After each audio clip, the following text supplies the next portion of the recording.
Dios le bendiga, ya estamos aquí en Una Voz del Cielo y vamos a estar hablando sobre algo sumamente importante. ¿Cómo puede usted saber que tiene vida eterna?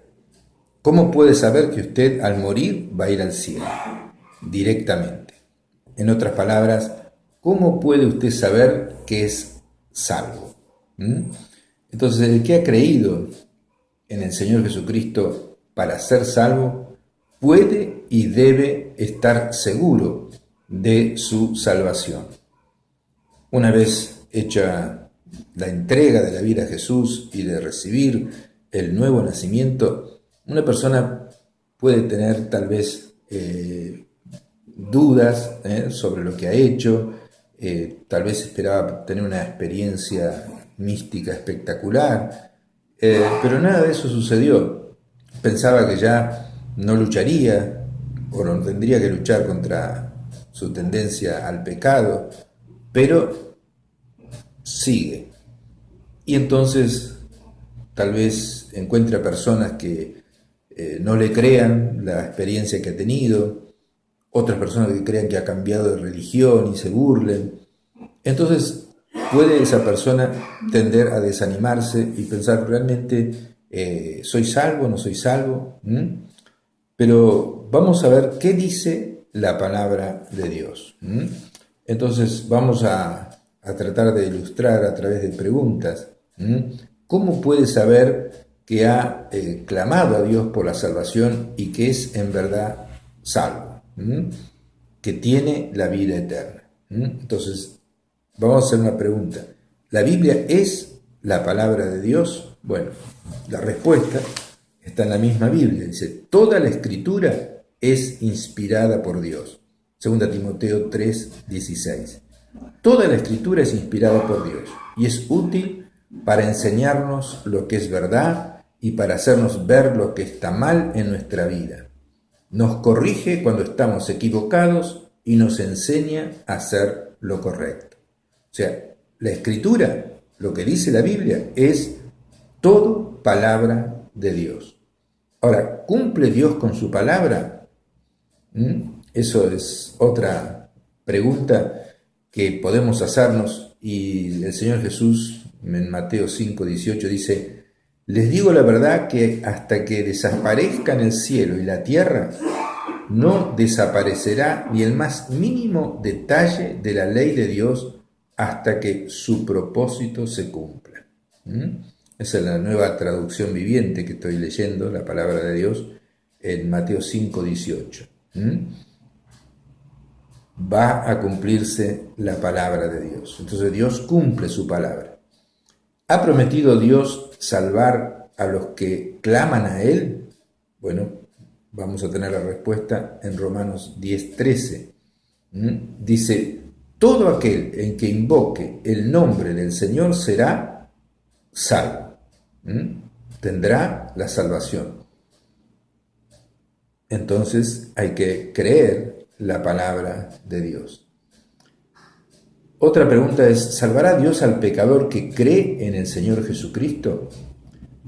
En la carta del apóstol Pablo a Tito, capítulo 1, versículo 2, dice, esta verdad les da la confianza que tienen la vida eterna.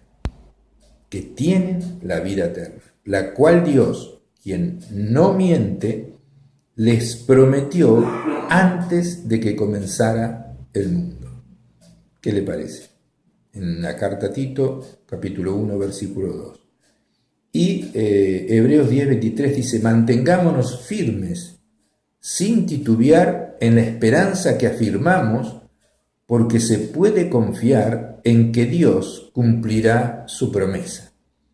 Todo aquel que invoque el nombre del Señor será salvo.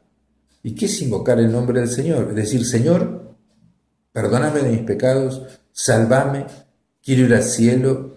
Señor, acuérdate de mí cuando vengas en tu reino. Invocar el nombre del Señor es clamar a Él, y dice que el que lo hace, Señor, te recibo como mi Salvador y mi Señor y mi Rey. Abro mi corazón para que entres en mi vida. Señor, quiero ser salvo. Señor, perdóname de todos mis pecados. todo aquel el que invoque el nombre del Señor será salvo. Irá al cielo eternamente en el momento en que muera. ¿Por qué? Porque se produce el nuevo nacimiento, el Espíritu Santo entra dentro de uno y se une a nuestro espíritu y nos hace saber que ahora somos hijos de Dios. ¿Ha confesado usted a Dios alguna vez que es pecador y le ha pedido que Él le salve? ¿A base de lo que hizo Cristo por usted como sustituto? Si usted ha hecho eso, es salvo. Entonces, ahora pues, si usted puede sincera y honestamente contestar sí a todas esas preguntas que hicimos, entonces usted es salvo y tiene que decir, claro que soy salvo. Dios no puede mentir, promete salvarme si confío en su Hijo Jesús. He aceptado al Salvador, así que soy salvo. Y la palabra de Dios lo dice en 1 de Juan, capítulo 5, versículo 13, por lo cual asimismo padezco esto porque yo sé a quién he creído. Yo sé a quién he creído y estoy seguro que es poderoso para guardar mi depósito para aquel día. Estoy seguro que es poderoso para guardarlo, la salvación hasta el día que Jesús venga. Entonces, dice la palabra de Dios, nadie jamás ha venido a Dios como pecador pidiendo salvación en el nombre del Señor Jesús y ha sido rechazado. Jamás. Jamás ha sido rechazado. Y dice la palabra de Dios en 1 de Juan 5:13, estas cosas les he escrito a ustedes que creen en el nombre del Hijo de Dios para que sepan que tienen vida eterna. Estas cosas les he escrito a ustedes para que sepan que tienen vida eterna. Tienen vida eterna. Entonces, ¿en qué confía usted? ¿En la Biblia, en la palabra de Dios, en lo que Dios dice o en sus sentimientos? Lo malo es que hay gente que mira más a sus sentimientos que a lo que dice la palabra de Dios. Y la palabra de Dios dice, todos los que creen en Cristo son salvos. Pero pueden las personas pensar, no me siento salvo, seguramente si fuera salvo en verdad no me molestarían las dudas, los temores, las tentaciones y afanes. Me sentía salvo ayer, pero no me siento salvo hoy. Dudan que la Biblia dice la verdad, dudan de la Biblia y confían en sus propios sentimientos. Cuando el ladrón de la cruz al lado del Salvador le oyó decir, hoy estarás conmigo en el paraíso, ¿cómo supo que fue salvo? ¿Fue por sus sentimientos? No, sus sentimientos en ese momento estaban por el suelo, ¿no? Supo que fue salvo por lo que le dijo el Señor Jesús, hoy estarás conmigo en el paraíso. Así que nosotros sabemos que somos salvos y podemos estar seguros de nuestra salvación. Oímos que su voz nos lo dice, no en voz audible, sino por la palabra escrita. Entonces, es imposible que usted se sienta salvo mientras no acepte la palabra de Dios. Entonces, sí sabe que es salvo. Entonces, vamos a ir en una ilustración en la Biblia.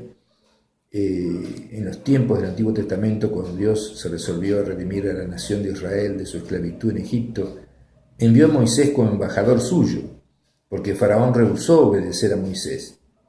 Dios decidió dar un paso final, porque Faraón se oponía a dejar libre a su pueblo, y juzgaría a Faraón y a todo Egipto de una manera tal que no se atrevería Faraón a burlarse más.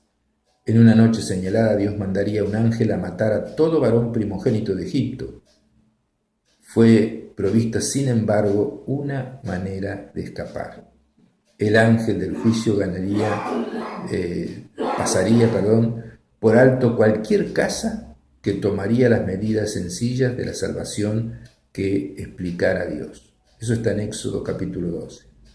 Y el tema era que cada familia tenía que tomar un cordero perfecto y sin mancha, y debían guardar al cordero 2 semanas y luego matarlo, recogiendo su sangre en una palangana. Después debían aplicar la sangre al marco de la puerta y a los postes de la puerta. En tercer lugar, la familia, incluso el primogénito que estaba bajo la condena, había de resguardarse dentro de la casa, detrás de la puerta rociada de sangre. Si esto lo iba a hacer, quedaría salvo el primogénito, que era el que tenía que morir. Entonces, ¿cómo sabían, por cierto, los primogénitos de los miles de Israel que estaban seguros la noche de la Pascua y del juicio de Egipto?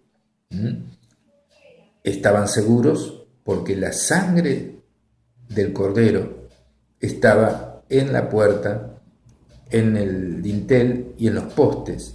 Y entonces Dios dijo: yo veré la sangre y pasaré de largo.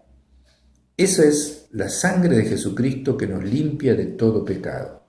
Así dice en la carta primera de Juan, que la sangre de Jesucristo nos limpia de todo pecado. Cuando nosotros recibimos a Cristo y los beneficios de la cruz, su sangre nos limpia de todo pecado. Somos rociados con la sangre de Jesucristo y Dios ve los méritos de Cristo y no nuestros pecados. Y así como se salvó el primogénito de cada judío y murió el primogénito de cada egipcio porque no los cubría la sangre, así nosotros somos salvos al recibir los beneficios de la cruz del Calvario. Somos salvos a recibir, digamos así, la cobertura de la sangre preciosa de Cristo. Así dice Primera de Pedro, dice: ustedes no fueron comprados con oro o con plata, con ninguna cosa corruptible, sino con la sangre de Jesucristo, como un cordero sin mancha y sin contaminación. Entonces, Dios, a aquellos que hemos aceptado el sacrificio de Jesús, ve la sangre que nos cubre, la sangre de Jesús, y pasa de largo. Es decir, nosotros, a pesar de los defectos que tenemos, los que somos verdaderamente cristianos, vamos a ir al cielo porque estamos cubiertos por la sangre de Jesús. Entre los primogénitos de los judíos habría algunos más buenos, otros menos buenos, otros de mal carácter, otros de buen carácter, pero lo que hacía la diferencia era quién tenía la sangre que cubría su puerta. Entonces, eso era un símbolo de lo que iba a ser Jesús. Usted puede ser como el ladrón de la cruz, bien malo, pero él clamó a Jesús y fue salvo, porque la misma sangre de Jesús lo cubrió y Dios vio los méritos de Cristo en él, así como lo puede ver en usted también si usted clama al Señor, y todo aquel que invoque el nombre del Señor es salvo. Vamos a una pausa y seguimos en este programa.